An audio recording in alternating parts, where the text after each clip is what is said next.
আমরা বারবার ভাঙড়কে চাইছি, বোম গুলিমুক্ত ভাঙড় হোক, হিংসা অশান্তি মুক্ত ভাঙড় হোক। দুর্ভাগ্য আমাদের, ভাঙড় ডিভিশন করার পরেও ভাঙড়ের মানুষকে এই ধরনের খুন হতে হচ্ছে দুষ্কৃতীদের দ্বারা। এখন শওকত মোল্লা সাহেব রাজনীতি করছেন, তিনি আইএসএফ কে আমাদেরকে দেখে দেওয়ার চেষ্টা করছে। কিন্তু শওকত সাহেবের যদি আমরা প্রিভিয়াস রেকর্ড দেখি, সেই রাজ্জাক সর্দার থেকে শুরু করে মানিক পাইক থেকে শুরু করে বিভিন্ন সময় আমরা দেখেছি খুন করেছে তাদের দলের লোকেরা, তারাই যুক্ত থেকে অন্যদেরকে, তাদের দলের প্রথম সারির নেতাদেরকে সাইড করেছে। সেই জাহাঙ্গীর খান চৌধুরী থেকে শুরু করে এই ধরনের অনেক আছে। এটা শওকত মোল্লা সাহেবের প্রিভিয়াস রেকর্ড। এখন এই খুনটার কারণ কি হতে পারে? আমি সকালে কয়েকটা ফুটেজ দেখছিলাম পরিবারের লোকজনের, তারা কেউ দাবি করছে ওই দিন 3 জন ছিল, যখন তাকে খুন করা হয় 2 জন তাকে ছেড়ে চলে গিয়েছে। এখন একটা সন্দেহ থেকে যাচ্ছে। সাথে সাথে আজকে আর একটা ভিডিও ফুটেজ দেখলাম, পরিবারের লোকজন সরাসরি বলছে এটা গোষ্ঠীদ্বন্দ্বের শিকার হয়েছে।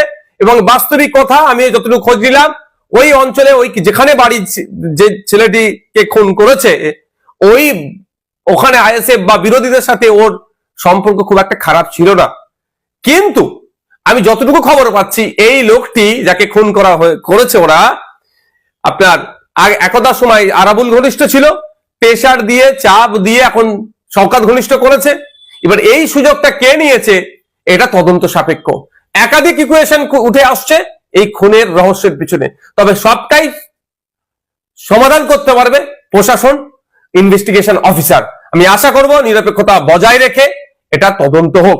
আর সাথে সাথে এটাও বলে রাখছি, পরিবারের সাথে আমি যোগাযোগ করার চেষ্টা করছি, পরিবারের সমত নেব।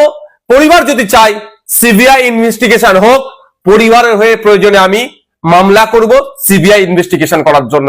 কারণ আমি একজন বিধায়ক এখানে ভাঙড়ের, সেটা আমার বড় পরিচয়। কোন দলের নেতা, কোন দলের চেয়ারম্যান, তার থেকে বড় পরিচয় ভাঙড়ের আমি বিধায়ক। ভাঙড়ের মানুষ খুন হয়েছে, ভাঙড়ের মানুষকে যারা খুন করেছে তাদেরকে আমি শান্তির ঘুম ঘুমোতে দেব না। আর সাথে এটাও বলছি, যদি এটাকে রাজনৈতিক চক্রান্ত হয়ে বিরোধীদের উপরে দমন পীড়ন বা সাধারণ মানুষকেও যদি ডিস্টার্ব করার চেষ্টা হয়, আমি সেই পরিবারগুলোকে সাথে নিয়ে সিবিআই তদন্ত হবে, সিবিআই তদন্তের জন্য বা বিচার বিভাগীয় তদন্তের জন্য কোর্টের দ্বারস্থ হব।